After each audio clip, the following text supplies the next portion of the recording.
أشهد أن لا إله إلا الله وأشهد أن محمدا عبده ورسوله أعوذ بالله من الشيطان الرجيم بسم الله الرحمن الرحيم. Today's verse relates to verse 40 of chapter 33 of the Holy Quran, and it reads, ما كان محمد أبا أحد من رجالكم ولكن رسول الله وخاتم النبيين.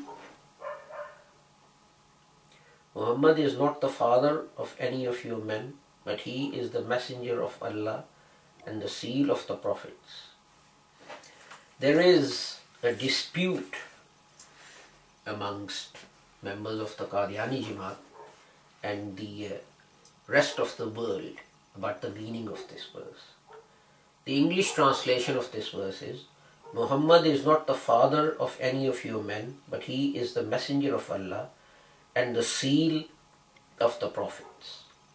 The Qadiani Jamaat says that the word khatam means seal, and that implies that prophets will now come, although they will not have a book or a law, but they'll be prophets made by the seal of the prophets, of the Holy Prophet Muhammad sallallahu alaihi wasallam. Whereas the rest of the world, rest of the Muslim world, says that the term here, Khatamun Nabiyyin, means that the Holy Prophet was the last prophet, and there will be no prophet after him, whether it's a new prophet or an old one. And in this context, I want to say a number of things. You see, the dispute is not about whether the word khatam means seal or not. We know that the word khatam means seal. The dispute is about what the term Khatam al-Nabiyyin signifies and what it stands for.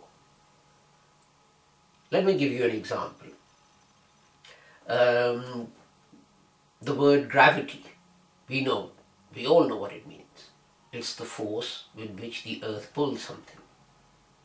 But when we say the gravity of the situation, now that phrase means something totally different from the meaning of the word gravity. It means how serious something is. And you can't argue, while, gravity means force of the, with which the earth is pulling something, so gravity of situation means the force with which someone is pulling this situation. Or let me take another example, gravy. Gravy is a liquid that you pour over your food. But when you say gravy train, it does not mean that there is a whole train that is full of this liquid that's hurtling towards you. It means something else. So in the same way, we must remember that the argument is not what the word khatam means. The word khatam does mean seal. But the argument is, what does the combination of the two words, khatam an-nabiyyin, what does that stand for? What does that signify? And that signifies that the Holy Prophet Muhammad was the last prophet who has been sealed, ended, finished. Because you see, if you don't, well, let me explain a little further about what Qadianis believe. Qadianis say that the prophets that are made by the seal of the Holy Prophet Muhammad, they'll be non-law-bearing prophets, as I just said. They won't bring a book. Okay? Right, fine. So one type of prophethood has ended, that is prophets who bring the law or the book. But the other type of prophethood, that is prophets who don't bring the law, continues.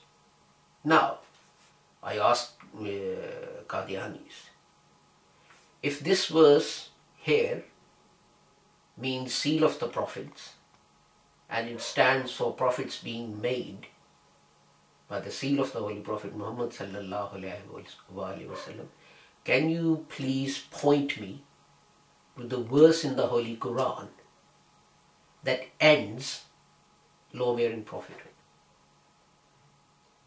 Which verse is there in the Holy Book to support your argument that law-bearing prophethood has ended?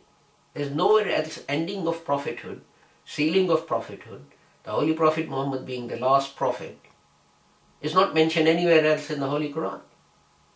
So from which verse do you argue that law-bearing prophethood has ended? There is no such verse. And in fact, if you say that Khatamun Nabiyyin means seal of the prophets, the seal with which prophets will be made, then from which verse of the Holy Quran do you argue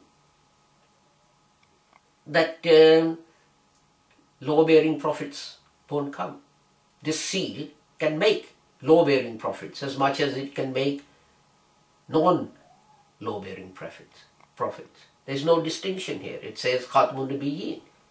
Muhammad is Khatmun Nabiyyin sallallahu alaihi wasallam. So if he is the seal and there is no distinction, that means prophets with the law can come as well as prophets without the law can come. Because there is no other verse in the Holy Quran that ends prophethood. And that is the other thing, as I said, that Qadianis say non-law-bearing prophethood continues, but law-bearing prophethood has ended. Well, point me to the verse in the Holy Quran where it says that it has that law-bearing prophethood has ended. So these are very, very serious consequences of this doctrine. As Hazrat Mirza Ghulam Ahmad himself said on one occasion, that once you open the door of prophethood, he was speaking about prophetic revelation coming to Jesus, and he said, well, people say that he won't bring a book, the law is here, all it will be is one revelation that he is the Messiah. And he said, well, it's immaterial whether it's one revelation or a whole book. You have abrogated the principle. That one revelation, prophetic revelation that comes to Jesus to establish his prophethood, means that the Holy Prophet can no longer be regarded as the last prophet. Now Jesus is the last prophet.